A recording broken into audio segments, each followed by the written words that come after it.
Vede, irmãos, que nunca haja em qualquer de vós um coração mau e infiel para se apartar do Deus vivo. Antes, exortai-vos uns aos outros durante o tempo que se chama hoje, para que nenhum de vós se endureça pelo engano do pecado. Amém, Senhor Jesus. Hebreus, capítulo 3, versículo 12. É a palavra que o Senhor pôs no meu coração neste domingo, dia 18 de agosto de 2024. O autor aos Hebreus está exortando o povo de Israel, está exortando o povo de Deus espalhado pela face da terra. E aqui ele dá o exemplo, mostra a trajetória de Israel no caminho do deserto para entrar na terra prometida. E Deus fala: vede, irmãos, veja bem, meus irmãos, que nunca haja em qualquer de vós um coração mau e infiel para se apartar do Deus vivo. Por isso devemos examinar o nosso coração a cada dia, provar nossa própria fé, examinar a si mesmo, se estamos em Cristo, se estamos agradando a Deus, servindo ao Senhor, fazer uma faxina no nosso coração, lendo as Escrituras, porque a palavra de Deus é o espelho que mostra onde estamos errando, que nos mostra o que precisamos mudar na nossa vida. E um coração mau e infiel, onde entra a incredulidade, onde as coisas do mundo, os cuidados da vida, ele acaba sufocando a semente da fé e ela não cresce. Coração mau e infiel é quando vai enchendo de pecado e a pessoa já não confessa mais os seus pecados e vai cauterizando, vai endurecendo o coração. Já não tem mais o temor do pecado. Já não tem mais a consciência limpa para com Deus. Vai se tornando um coração mau, como o coração de Caim. Um coração mau como o coração de Saul, que se rebelou contra a palavra de Deus, que queria fazer as coisas que Samuel, o profeta e sacerdote, fazia, queria fazer no lugar de Samuel. Um coração infiel como o coração de Judas, que andou com o Senhor Jesus, que participou da Santa Ceia, e caminhava com Cristo, que carregava, era tesoureiro, carregava as ofertas, e trocou o Senhor Jesus por 30 moedas de prata. Um coração mau e infiel, um coração de Ananias e Safira, que mentiu para o Espírito Santo. Toda vez que não concordamos com Deus, que não concordamos com a sua palavra, estamos dizendo que Deus está errado. Não estamos concordando com Deus. Estamos fazendo de Deus algo que Deus não é. Um coração mau e infiel é um coração que perde-se o temor, perde-se a reverência, perde-se o respeito para com a pessoa de Deus. Tratando Deus como se Deus fosse uma pessoa qualquer, como se Deus não fosse onisciente, como se aquele que fez o ouvido não ouvisse, como se aquele que fez o olho não vê. Então ele diz: vede, irmãos, que nunca, pelo amor de Deus, jamais haja em qualquer de vós um coração mau e infiel, um coração ingrato, uma pessoa que já não é mais grata a Deus por tudo que ele fez, tirou ela da sarjeta, colocou veste nova, como o filho pródigo, colocou um anel no dedo, colocou uma veste nova, matou o bezerro cevado, tratou bem o filho pródigo que estava rolando no chiqueiro, transformou a sua vida. Mas depois que Deus tirou o seu povo do Egito, levou eles para o deserto, sustentou com maná, a água da rocha, a nuvem protegia do sol, a coluna de fogo para aquecer a noite do frio do deserto. Estavam livres da fornalha, escravos de Faraó que foram. Seu coração se tornou mau, como o coração do povo de Israel que estava ali na terra de Canaã, antes de Nabucodonosor devastar ali com Jerusalém. Seu coração mau e infiel se apartou do Deus vivo quando se apartaram da lei de Deus, quando se apartou, deixou a palavra do Senhor e passaram a fazer coisas piores do que aqueles que não eram de Deus. Esse coração mau e infiel, meus irmãos, ele pode surgir na vida de cada um, como surgiu na vida do coração de Adão e Eva.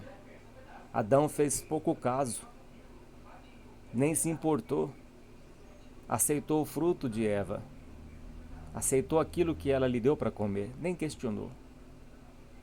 Aceitou as setas de Satanás em forma de serpente e falou com Eva.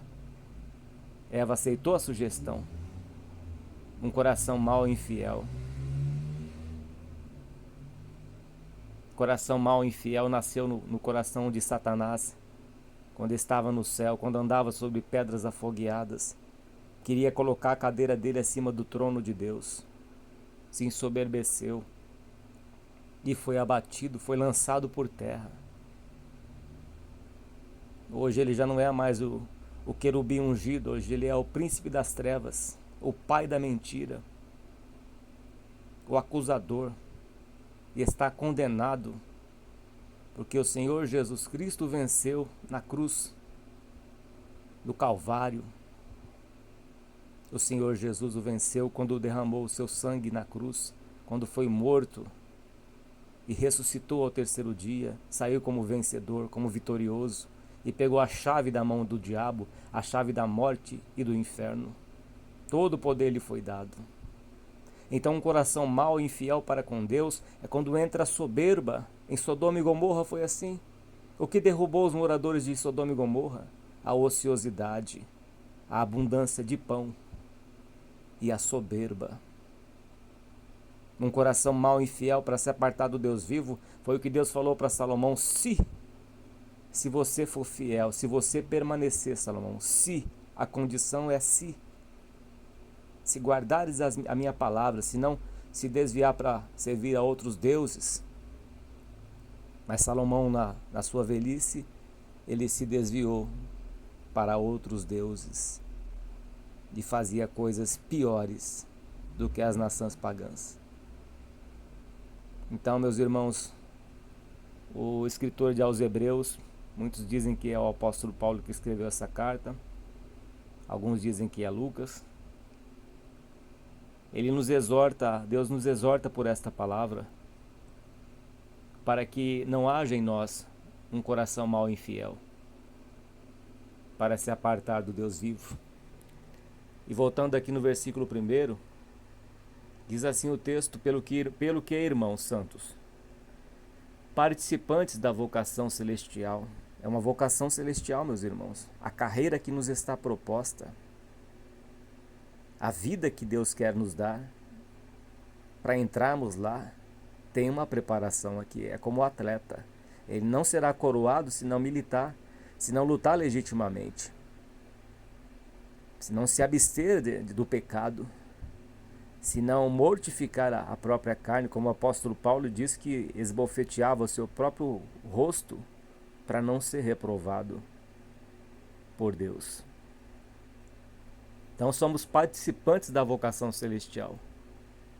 E ele diz: considerai a Jesus Cristo, apóstolo e sumo sacerdote da nossa confissão, sendo fiel ao que o constituiu. Cristo foi fiel, como também o foi Moisés em toda a sua casa. Moisés também foi fiel. Moisés deixou o seu reinado no Egito, vivia com um faraó, deixou toda ali a sua vida de luxo, de riqueza, porque ele foi acolhido pela filha de Faraó, naquela jangada, naquela arca, né? No rio Nilo. Deus tomou um caminho ali, e Moisés foi salvo. e foi criado pela filha de Faraó. Mas ele deixou tudo isso. Moisés deixou tudo isso. Preferiu sofrer com o povo de Deus no deserto, 40 anos. Não entrou na terra de Canaã. Ele não entrou nessa terra física deste mundo visível. Mas entrou na terra prometida celestial.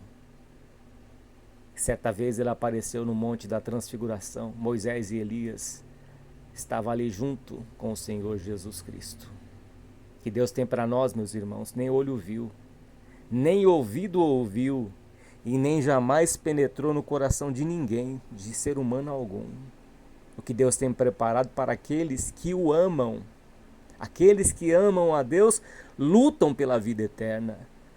Moisés amava a Deus.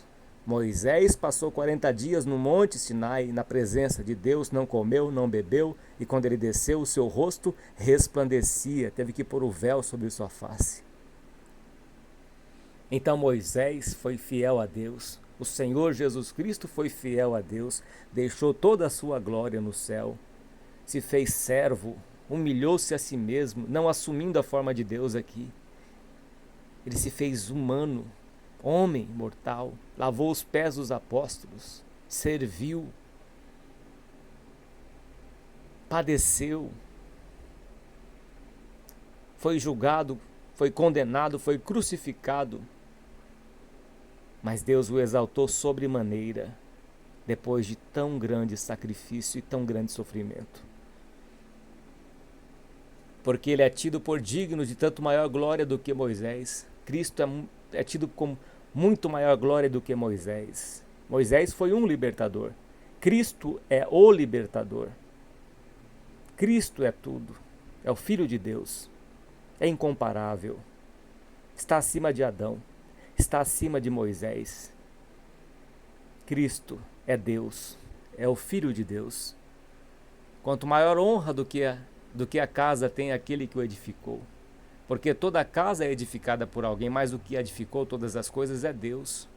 E na verdade, meus irmãos, Moisés foi fiel em toda a sua casa como servo, para testemunho das coisas que se haviam de anunciar. Mas Cristo, meus irmãos, foi como filho, é filho, sobre a sua própria casa, a qual casa somos nós. Se tão somente conservarmos firme a confiança e a glória da esperança até o fim, perseverando até o fim. Alguns pregadores dizem, está salvo, salvo para sempre. Não é assim, meus irmãos. Mateus 24 diz que aquele que perseverar até o fim será salvo. As 7 cartas às igrejas em Apocalipse fala que aquele que vencer, o que vencer é aquele que persevera, porque a porta é estreita. O caminho não é largo, não. O caminho da obediência é um caminho apertado, é difícil. É um caminho cheio de obstáculos. Então a nossa esperança ela tem que ir até o fim. Deus falou para Daniel no capítulo 12 para ir até o fim. Portanto, como diz o Espírito Santo, se ouvirdes a sua voz, não endureçais o vosso coração como na provocação no dia da tentação no deserto, que tentaram a Deus. Reclamavam, queriam as cebolas, os pepinos, os alhos, queriam voltar para o Egito. Não queriam ali estar no deserto. Às vezes não queremos estar no deserto. O deserto é escassez, meu irmão. O deserto muitas vezes é a falta ali da presença de Deus. Não sentimos ali aquela virtude. É o tempo de escassez. É o tempo que não tem aquela fartura, aquela água viva, aquela abundância. É o tempo em que o solo está rachado, em que a mina secou. Mas a misericórdia de Deus nos acompanha. A rocha estava ali jorrando água. O maná caía do céu, Deus dava o maná, sustentava o povo com o maná. A presença e a misericórdia de Deus estava ali. Não tinha aquela abundância de água, a abundância da água viva do Espírito Santo, mas a misericórdia de Deus estava ali. A água não faltou, o pão do céu não faltou, a palavra não vai faltar na tua vida. E eles murmuraram, reclamaram. Em 1 Coríntios 10 diz que, para nós vermos como exemplo da murmuração deles, que Deus não se agradou da maioria deles. Deus não se agradou. Deus não se agrada da incredulidade. Deus se agrada daquele que persiste, que insiste, aquele que luta até o fim. Aquele que combate o bom combate, como o apóstolo Paulo combateu o bom combate, completou a carreira e guardou a fé. É uma missão que todos nós temos, meus irmãos. Ou você quer permanecer neste mundo, ou você quer apenas viver por viver e depois morrer como um homem bem famoso aqui, um apresentador morreu.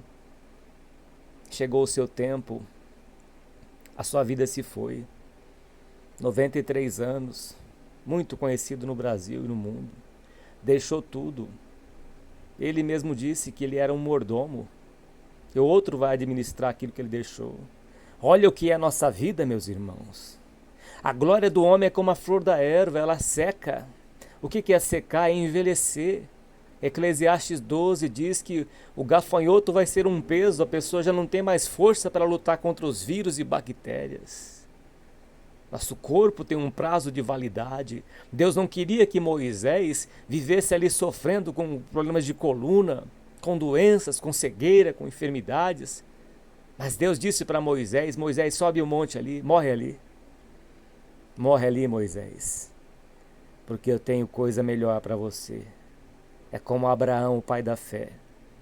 Deus tinha coisa melhor para Abraão. E Abraão seguiu tanto a fé em Deus, confiava tanto em Deus, que nem casa para morar ele tinha. Habitava em tendas, porque ele almejava, em Hebreus 11 diz, que Abraão almejava uma pátria superior. E aquele que almeja uma pátria superior, ele não se prende às coisas desta vida. Ele não se prende às coisas desta vida, meus irmãos. Veja, leia em Hebreus capítulo 11, os heróis da fé, que muitos almejavam uma pátria superior, uma ressurreição superior, almejavam um galardão maior, deixaram tudo deste mundo aqui, sofreram perseguições, morte, vilipêndio, humilhações. Cristo foi rejeitado, Cristo foi cuspido, esbofeteado, humilhado. Colocaram uma coroa de espinhos na sua cabeça, chicotearam suas costas, o seu corpo, foi pregado no madeiro da cruz com os pregos fixados nas suas mãos, nos seus pés, e foi furado por uma lança no seu lado, próximo à sua costela, e saiu água e sangue. Nós temos, meus irmãos, a herança da vida eterna, a cidade Nova Jerusalém, a Nova Jerusalém. Olhe para o céu, levante a tua cabeça, meu irmão e minha irmã, olhe para o céu. Esses dias mesmo eu estava conversando com um amigo, olhei para o céu, falei para ele, olha para o céu, veja a grandeza deste céu. E eu vi um avião enorme, só que esse avião ficou tão pequeno. E a imensidão do céu, só onde nossos olhos alcançam. Imaginem toda a terra, meus irmãos, a grandeza do nosso Deus que se assenta sobre o globo. E que ao mesmo tempo Deus, em Isaías 40, se eu não me engano, diz que Ele sustenta a palma das suas mãos, a terra, segura como uma bolinha de gude. E que as nações são diante de Deus como gotas dentro de um balde. E que nós somos pó dessa terra. Nós somos pó, meu irmão e minha irmã, fique firme. Não desfaleça a tua fé por picuinhas, por brigas, por rejeição, por dinheiro, porque hoje você está desempregada, porque hoje você está abandonada, rejeitada, teu marido te deixou. Não deixe de servir a Deus por causa dessas coisas. Deus pode preparar alguém para você, mas há casos em que Deus vai te fazer eunuco, vai te manter nessa situação para salvar a tua alma. Fique firme. Não se prenda às coisas desta vida, porque aqui tudo passa. Aqui todos morrem. Até a volta de Cristo, todos vão morrer. Todos irão morrer. Mas se estiverem vivos até a volta do Senhor Jesus, não precederão a morte. Aqueles que estiverem vivos. Mas até Jesus voltar, o Senhor Jesus voltar, muitos vão morrer. Ou de idade, ou de acidente, ou de doenças, de pestes. Mas é a alma. Nossa alma tem um destino. Então a palavra de Deus diz para nós permanecermos firmes, para não endurecer o coração. Sobretudo o que se deve guardar, guarda o teu coração, porque dele depende as saídas da vida. Guarda o teu coração, ouvinte. Não deixa brotar amargura no teu coração. Joga esse ódio contra Deus fora. Se livre desse ódio. Confesse o teu pecado a Deus. Confesse que você está com ódio de Deus. Confesse que você está cheio de ódio no teu coração. Confesse a Deus que Ele vai te limpar. Ele vai purificar o teu coração.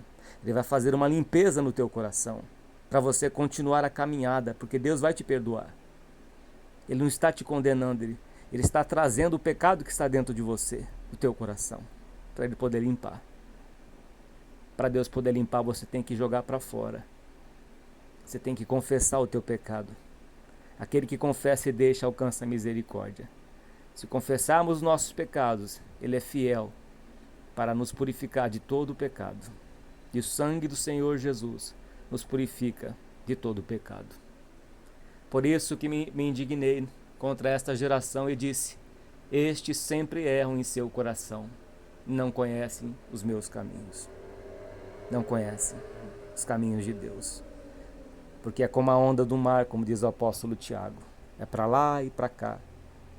Não tem firmeza. Ora está em cima, ora está embaixo. Ora esquerda, ora direita. Mas não tem firmeza. Não tem a firmeza, porque não está alicerçado na palavra de Deus.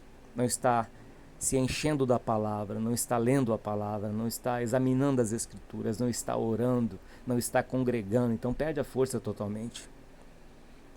Perde totalmente a força. Começa a ter incredulidade, porque a fé vem pelo ouvir da palavra. Quem não lê a palavra não tem fé. Quem não se enche da palavra não tem fé, como um carro sem gasolina, um veículo sem combustível. Não anda. Assim jurei na minha ira que não entrarão no meu repouso. Deus, Ele é de uma palavra só, meus irmãos. Deus não é de meia palavra, não. Quando Deus falou através dos profetas para os reis, lá em Jerusalém, em Israel, que Deus iria fazer justiça ali, como usou o profeta Jeremias. E o que Deus falou, a palavra dele se cumpriu. E Deus enviou Nabucodonosor, que ele chama de meu servo, e devastou Jerusalém. É sim, sim e não, não. Deus é de uma palavra só. Então pense bem, meu irmão e minha irmã, porque naquele dia, diante do trono de Deus, a Bíblia fala em Apocalipse 20 ou 21, se eu não me engano, que o inferno dará aos seus mortos, o mar dará aos seus mortos, todos vão ter que dar conta dos seus mortos. E ali vai ser aberto os livros, o livro da vida, o livro das obras, daquilo que estamos semeando, daquilo que estamos plantando hoje. E Apocalipse também diz que os incrédulos não herdarão o reino de Deus. A incredulidade é a falta de fé, a falta de confiança. É quando o coração endurece. Quantos corações endurecidos que já foram embora, meu irmão, minha irmã? Quantos corações endurecidos que já partiram? E aí? É a falta de ser humilde. É a falta de se curvar diante do teu Deus e reconhecer que sem Ele você está perdido. Você está perdida sem Cristo. Sem Cristo, meu irmão e minha irmã, nós não somos nada, eu sou um verme. Sem o Senhor Jesus Cristo como meu Senhor, que adianta eu estar pregando aqui? Se eu não viver o que eu prego? O que adianta? É uma coisa inútil. Então nós temos que ser praticantes da palavra. Não somente ouvinte, enganando a nós mesmos com falsos discursos. Aquele que é limpo, limpe-se mais ainda. Aquele que é santo, se santifique ainda. O que é justo, pratique a justiça. Sem santificação, ninguém verá o Senhor. Sem uma vida reta, limpa, ninguém verá o Senhor. Se vivemos como caloteiro, não pagamos nossas dívidas, vivemos conhecidos como mentirosos, causando escândalo, a vizinhança nos vê como pessoas escandalosas, um crente barraqueiro, confuseiro, beberrão, briguento. Como queremos entrar no céu desse jeito? Não entraremos nos céus se vivermos esta vida de pecado. Sem praticar a palavra, não entraremos no reino de Deus. Vede, irmãos, que nunca haja em qualquer de vós um coração mau e infiel para se apartar do Deus vivo. Antes, Deus fala aqui antes, exortai-vos, corrige uns aos outros, redarga, exorte, com doutrina, com longanimidade, porque virá tempo em que não sofrerão a sã doutrina, não suportarão a sã doutrina. Terá comichão nos ouvidos e amontoarão para si doutores que andam segundo a sua própria concupiscência, seus próprios desejos desenfreados. Muitos não estão suportando a sã doutrina. O que vemos hoje em algumas igrejas, ou em a maior parte das igrejas, é só promessas vazias, mas não se prega a doutrina. São raras as igrejas que pregam doutrina, ensinamento, mudança de vida, santificação. Pregações vazias, que não levam ao arrependimento, que não levam à cruz de Cristo. Então ele diz para exortai-vos uns aos outros todos os dias. Não é um dia só. Paulo dizendo a Timóteo, pregue em tempo e fora de tempo, exorte, para que você possa salvar tanto a ti mesmo como aqueles que te ouvem. Tem que ter doutrina, meu irmão e minha irmã. Tem que ter palavra de ensinamento para os dias maus que estão por vir aí. Dias que muitos não vão suportar. A grande tribulação vai chegar. Vemos aí a pandemia que passou aí, foram anos difíceis, desemprego, comércio fechado, empresas paradas, fábricas, as pessoas com medo, se trancando nas suas próprias casas. O dia mau chegou. E se chegar uma outra pior, meus irmãos, porque em Mateus 24 diz que haverá pestes, e sempre houve pestes, e os homens são maus, usados pelo maligno para criar doenças em laboratório, por permissão de Deus. Então ele diz, exortai-vos uns aos outros todos os dias durante o tempo que se chama hoje, para que nenhum de vós se endureça pelo engano do pecado. Mas se não prega a palavra de doutrina, de ensinamento, se a pessoa não ouve palavra de correção, ela vai ficar iludida e sendo enganada por fábulas e pelo engano do pecado. Daí é só promessas vazias. Daí é só aquelas promessas, o papel que está embaixo vai para cima, a porta que Deus abre ninguém fecha. Só profetada, só promessas vazias. Mas não prega que a pessoa tem que mudar de vida. Não prega que tem que ser um marido melhor, uma esposa melhor. Que a esposa tem que se sujeitar ao marido, em Efésios capítulo 4. Que a esposa tem que se sujeitar ao marido no Senhor. No Senhor. E que o marido deve amar a esposa como Cristo amou a igreja, e considerar a mulher como um vaso mais fraco, e respeitar a mulher, respeitar a esposa, tratar com amor, com carinho. Se não pregar isso na igreja, meus irmãos, o coração vai se endurecendo por falácias, por fábulas, por promessas vazias que não transformam vida, que não santifica. Eu quero dons, Deus dá promessas. Meu irmão e minha irmã, Deus quer nos fazer santos. A promessa de Deus é: sede santos porque eu sou santo, sem a qual ninguém verá o Senhor. Que a palavra de Deus seja enxertada em vós. A palavra enxertada que transforma. Colossenses capítulo 3. Mortificai os vossos corpos que estão sobre a terra, a prostituição, a mentira, a glutonaria, a bebedice. E quantos que estão presos, meus irmãos, em glutonarias, em bebedices, que bebem, se embriagam, bebem escondido. Aquele que é vencido pelo vinho nunca será sábio. Provérbios capítulo 20. Muitos estão aí bêbados, e os bêbados não herdarão o reino de Deus. Os bêbados não herdarão o reino de Deus. Aí a pessoa bebe escondida na sua casa, esconde ali a bebida. Dai bebida aos amargosos de espírito, e vinho, dai bebida aos fracos, e vinho aos amargosos de espírito, para que bebam e esqueçam da sua pobreza, da sua miséria. Não vos embriagueis com o vinho em que há contenda, mas enchei-vos do Espírito Santo. Você está servindo a dois senhores? Você não está servindo ao teu Senhor, você está servindo essa garrafa de bebida. Você pode esconder do homem, você pode esconder do teu líder da igreja, do teu cooperador, do teu pastor, do teu ancião, do teu presbítero, do teu diácono, mas você não está escondendo de Deus, porque aquele que fez o olho, ele vê.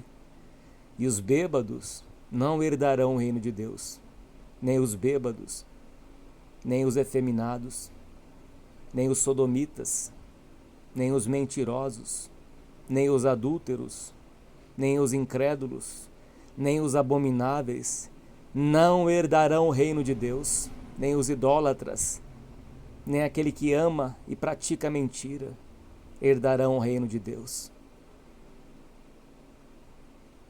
Então, se não tiver a palavra de ensinamento, de doutrina, a igreja fica como ovelha que não tem pastor. Fica com o pasto seco, comendo palha. Promessas vazias. Ó Deus. Ó Santo Senhor. Olha para a nossa miséria, Pai. E vê se há em nós um caminho mau. E guia-nos pelo caminho eterno. Olha para nós, Senhor. Olha para a tua igreja na face da terra. E se fôssemos lançados no Coliseu de Roma, como foram os teus servos do passado, comido por leões, feito tochas humanas no jardim de Nero, será que suportaríamos, Pai, ser provados como foram eles? Como foi Sadraque, Mesaque e Abednego? Ou lançado na cova dos leões como Daniel? Oh Deus, estamos como crianças, meu Pai, como meninos, cantamos na praça, tocamos, mas ninguém aplaude. Estamos apenas tomando leite, Pai, mas não suportamos o alimento sólido. Oh Deus, que toda essa falácia, Pai, venha sair da tua casa, venha sair das igrejas, meu Pai, que venha ter manjar, alimento forte, saudável, comida forte para os experimentados, Pai. Olha para os púlpitos das igrejas, Senhor, e renova, Pai, renova os púlpitos das igrejas. Traga o avivamento, meu Pai, nas igrejas, Senhor. Traga o avivamento, ó Deus, para que o manjar, o alimento sólido, meu Pai, venha a ser servido na tua casa, Senhor. Para que possamos ser adultos, maduros na fé, Senhor. Firmes e constantes no teu caminho, para que não sejamos enganados pelo coração endurecido e nem pelo engano do pecado, Pai. Oh Deus querido e santo, porque a porta é estreita, Senhor. A porta é estreita, meu Pai, são poucos os que serão salvos, disse os seus discípulos. E o Senhor Jesus disse: esforçai-vos, esforçai-vos, entrai pela porta estreita. Oh Deus querido, dá força para cada um de nós, Pai, para cada um que ouviu esta palavra, Senhor. Fortaleça, meu Pai, fortaleça este teu filho, esta tua filha, que estava sem forças, estava mirrando, como aquela mulher que tinha aquela mulher que tinha a mão mirrada, aquele homem que tinha a mão mirrada, Pai, sem forças, desfalecido. Oh Deus, como a filha de Jairo que morreu, o Senhor a ressuscitou, Pai, e disse: dá-lhe de comer, dá comida, como os discípulos que serviram o teu povo que estava ali esperando o pão e o peixe. E o Senhor disse para eles: dá-lhe de comer. Ó Deus, que os teus servos que presidem na tua obra na face da terra tenham alimento para dar de comer às tuas ovelhas, ó Senhor. Ó Deus, apacenta o teu rebanho usando os teus servos na face desta terra, ó Deus. Dá sabedoria, dá entendimento por amor do teu santo nome. Receba esta voz de oração, Pai. Graças te damos por tudo, por esta palavra de exortação que nos fortalece, firma os nossos passos no teu caminho, para que as nossas pegadas não vacilem. Receba esta voz de oração que nós entregamos a ti, Pai. Em nome do Senhor Jesus Cristo, teu Filho, que é bendito para todos sempre. Amém. E graças a Deus. Louvado seja Deus, meus irmãos. Esta é a palavra que o Senhor trouxe ao meu coração neste dia de domingo, dia 18 de agosto de 2024. Vamos se preparar, meus irmãos, nos fortalecer em Cristo, nos fortalecer na palavra, para que possamos suportar os dias maus que virão por aí. Deus seja sempre louvado. Amém. Sentindo de Deus, acesse o nosso canal de pregação que o Senhor preparou em 2013. E Deus tem me dado palavras que está ali registrada. Deus falará ao teu coração. YouTube, servo de Deus Cláudio Martins. A Deus, nosso Pai, todo louvor, toda honra e toda glória. Deus seja sempre louvado. Amém. E graças a Deus.